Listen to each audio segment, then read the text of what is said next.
এই গিফটের ভিতর কি ছিল বন্ধুরা দেখুন তো। Hey YouTube family, this is Raj Mukherjee photography. আশা করি সকলেই ভালো আছেন, আমিও ভালো আছি। তো সকালে উঠে কিছু পাইপের জিনিস নিয়ে চলে এসেছিলাম। তো আজ এই ট্যাঙ্কিটা নিচে নামানো হয়েছিল। তো এসেছিল যে মিস্ত্রি, সে বললো এই জিনিসটাই কিছু জোগাড় করবে হয়তো জলের জন্য। তারপর দেখতে পাচ্ছেন কি করছে, দেখতে পাচ্ছেন। তো এখানে হওয়ার পর আমি তারপর বাড়ি এসে স্নান করে নিয়েছিলাম, স্নান করে রেডি হয়ে গেছি।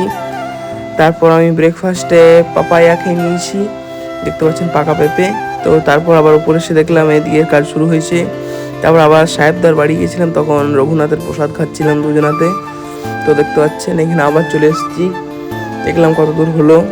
তারপর আবার বিকেলবেলা বেরিয়ে পড়লাম বাজার যাওয়ার উদ্দেশ্যে, আমি আর সাহেবদা।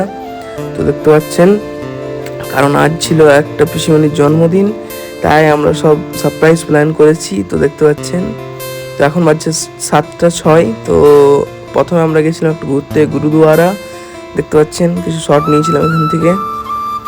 তারপর আবার আমরা চলে এসেছি। তো দেখতে পাচ্ছেন এখানে যার বার্থডে সে তাকে দেখাচ্ছি। তো এখানে কেক কাটিংয়ের মানে এটা যখন ট্রেন্ড চলছে ওটা করতে গেছিলো। তো এখানে কিন্তু হয়নি ভালো করে, দেখতে পাচ্ছেন এটা পড়ে গেছিলো ক্যান্ডেলটা, স্পার্কেলটা। তারপর কেক কাটিং হলো, দেখতে পাচ্ছেন কেক কাটিং হচ্ছে এখন।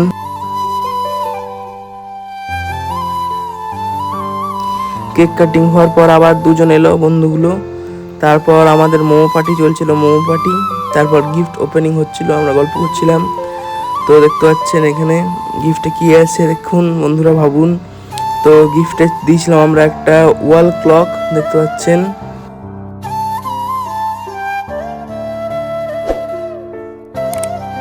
কেমন হয়েছে জানাবেন।